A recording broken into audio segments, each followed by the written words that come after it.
Hey guys, welcome back to the party. Welcome back to the channel. It's Polar Plant Pan here, and today we're going to do a repot. Actually, it's not even a repot. I'll explain it in a minute, but we're gonna use lava rock because I found a new source, so I'm excited about that. But before we get started, if you enjoy this video, don't forget to give it a thumbs up. And share with your friends, subscribe, all of that stuff that, everybody always asks you to do. Hold on, let me put this on the, there we go. It's on its stand now, okay? All right. Yeah, subscribe and do all that good stuff because it really helps. And everyone says the same thing, but blah, blah, blah. You know what I mean? It's great. And thank you. And I appreciate you. And I love you all. But I'm excited to do this because I got lava rock. And I may have mentioned this in the last video, but I found another local seller of lava rock. It makes me giddy because it's aside from acrylic yarn, of course, it's my favorite semi-hydro medium. And I'll show you the begonias that are up there in a minute. I gave you an update last time, but I'm going to give you another update because I want you guys to see every week what's going on, because I want you to understand where I'm coming from, because, certain plants do well in certain medium. So blah, blah, blah. Anyway, what I'm going to do is this is my philodendron white princess, right?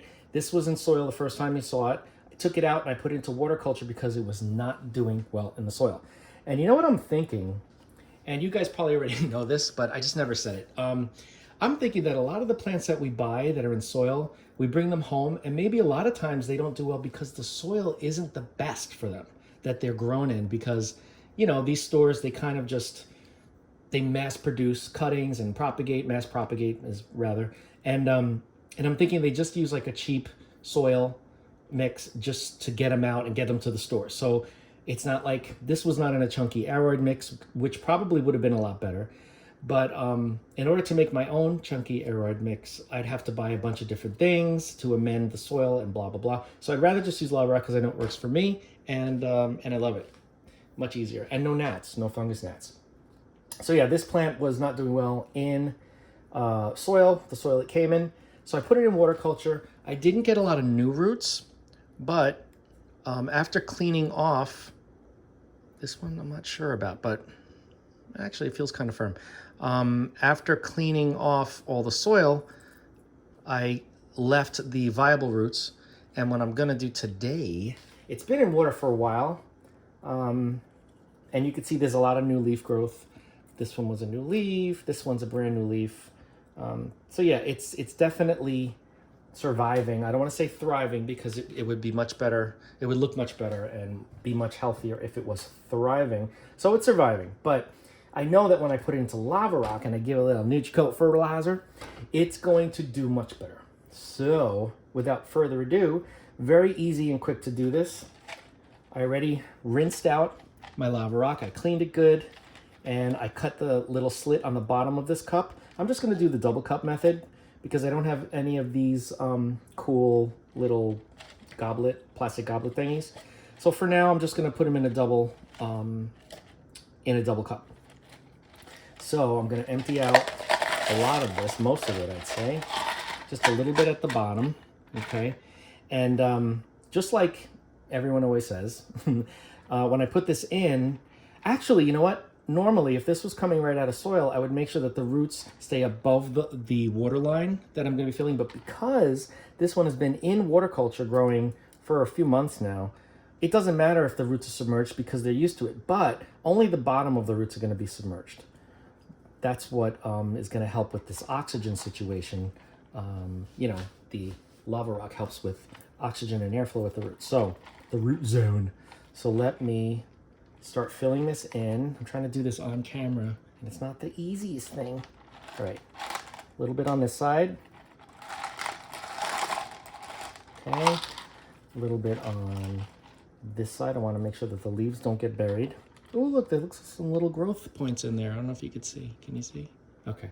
A little bit on this side over here, just like that. All right, then. Put the rest of this in. I'm sorry, I'm in the way. I know I'm in the way. And over here. And last but not least, I'm going to put some more on this side. All right. There's just a little bit left. I'm just going to use it because I don't want to waste anything because I love my lava. I love my lava. All right. Let me make sure this leaf is not underneath. Okay. I always like to tap it, make sure that everything is in contact, because that's what's so great about lava rock. As long as they're all touching, they can wick between the stones. And this is already, to me, it's already looking better. I'm excited. All right, put it in here. I'm just gonna I use ordinary tap water. I'll be right back. Here we go. Da, da, da, da, da, da, da. Why am I singing Christmas carols? Okay. So you can see the water level is right there in this double cup. Okay, and just the tip of the roots are in there. Can't see any of the roots, but just trust me on that. And I believe this is going to do great. It's going to do phenomenally well. I have more lava rock here that I had washed just in case there was another plant that I wanted to transfer. Couldn't find anything that was ready. This Begonia listata, beautiful, beautiful begonia, because you know me and begonias, we're best friends. This was going to be my next one that I transfer. It's been in water for a couple of weeks, and I only have one little root. Can you see that? See that root there? I don't know if you can, yeah, there you go. There's the root. Just that one. So it's not ready. I want to make sure that there's, you know, substantial root mass, or at least a few roots instead of just one single root. But we already got a new leaf, so that's a good sign. This is a beautiful begonia. It's like a deep maroonish, and it's furry, and it has a green stripe. Now, honestly, I don't know if this is just a pure listata. This potentially could be a hybrid, because I don't remember it being that red and that furry. Because I think I had one a few years back, but I mean, I could be wrong. This could just be a listata, but either way, I think this is a beautiful plant. The leaves are nice and thick, and you know, which leads me to believe it can withstand you know, a dry environment. Doesn't have to be like a humid terrarium or anything. But I really, I'm really kind of feeling it. And I love the shape of the leaves. You know, I love the begonias that have that notch. Looks like an angel wing, you know, like angel wing begonias, but it's a species. So, so yeah, when this one is ready, we'll have another video, and I will probably put it into lava rock. So just wanted to show you that one. And another thing I want to show you is my Peperomia beetle. It's also known as the, hold on, I got it. Angulata. This one has been living in a self-watering pot with the substrate of acrylic yarn ever since I transferred it. This used to be in a 2-inch pot, if you remember. So you could see we got growth points still going. And there are the ends of the acrylic yarn acting as wicks for the rest of the yarn that's in there. It's like a bluish yarn. And Osmocote fertilizer slow release. So it's doing well. We got a lot of branches, a lot of growth points.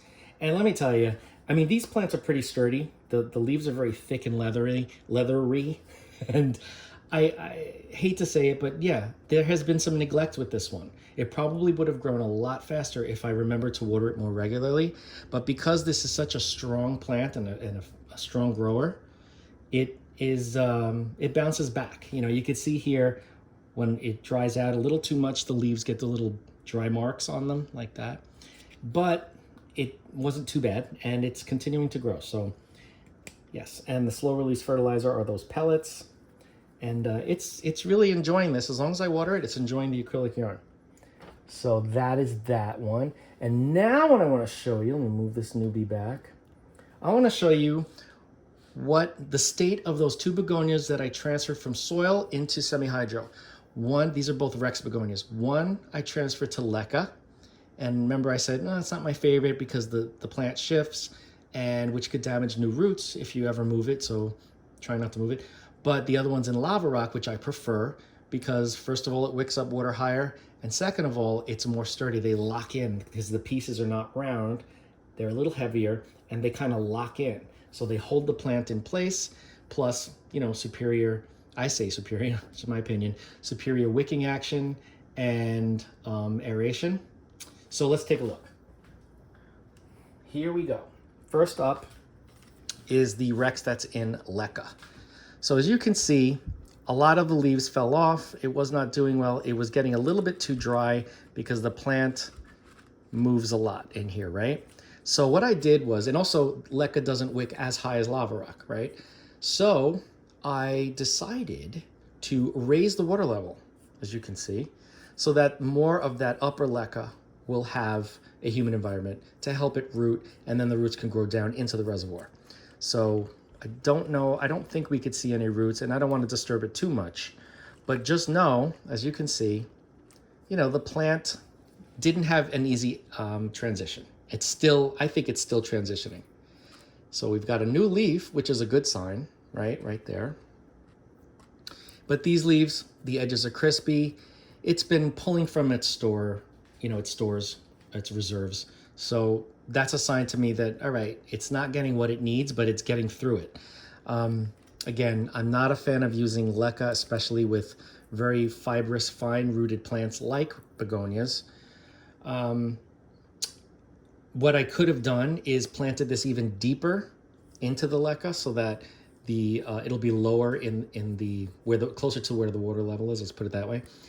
But yeah, I don't want to have to worry about that kind of stuff, especially when I'm transferring a plant that I love. So in contrast, here's the Rex Begonia that I put into lava rock. Now, as you can see, the water level doesn't have to be that high because it wicks up very high. Look at that condensation, okay?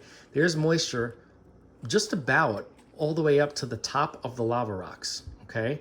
And as you can see, we've got a lot of new leaves. 1, 2, 3, 4, I guess is potentially could be a new leaf. The older leaves are still hanging on, right? But you can see this plant is definitely, oh, there's another leaf in there. See that one in there? Right there. This one is definitely in better shape, and it doesn't move as easily in lava rock. And those are the main reasons why I enjoy and prefer to use lava rock rather than Leca. And you can see the difference here. These were similar in size as far as, and similar in how many leaves they had when I transferred them. You can check back in the video. I mean, not exact, but obviously there's a huge difference, as you can see. So, so yeah, I definitely prefer the lava rock substrate. So if this does not turn around quickly, what I could do is pop it into this one because I have the new lava rocks. I just wanted to see this through so that you guys can see what I'm talking about when I say why I prefer lava rock over Leca for certain plants. Obviously, Leca does great for aroids, anything with thick, juicy roots. Still love lava rock anyway. But yeah, things that have very thick roots are, you know, they obviously do pretty well in Leca. They do well in lava rock too, of course, but you can get away with more with aroids, let's say, in Leca. So yeah, that's about it. We've got our new plant. Well, not our new plant. We got a newly placed plant, the Philodendron White Princess in lava rock. We have the Begonia listata, which as soon as we get more than one root, I'm going to put that in, probably this one here, the lava rock. And the status on the two begonias that were transferred, different medium, and why I prefer one over the other. And angulata, the peperomia that I've had for quite some time, originally was in a 2-inch pot in acrylic yarn.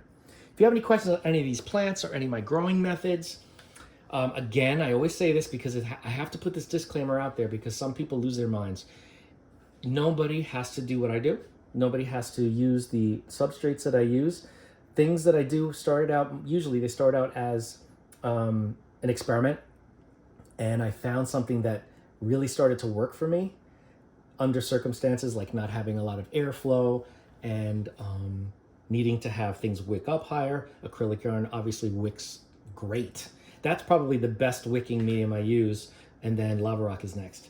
So yeah, nobody has to do any of this. I'm not telling anybody, transfer all your plants over to this. Not at all. This is just what I do, and I'm documenting it just to show you what I do because I love to share my ideas and just talk to you guys about plants. I love plants and I love plant people. So that's all I have to say about that. So if you have any questions about any of this stuff, reach out and we can talk about it. I'm always available. And if I know that you sent a message and left a comment, I will reply. Don't forget to like, comment, share, and subscribe. Hit that bell if you want to be notified. And I will see you in the next video.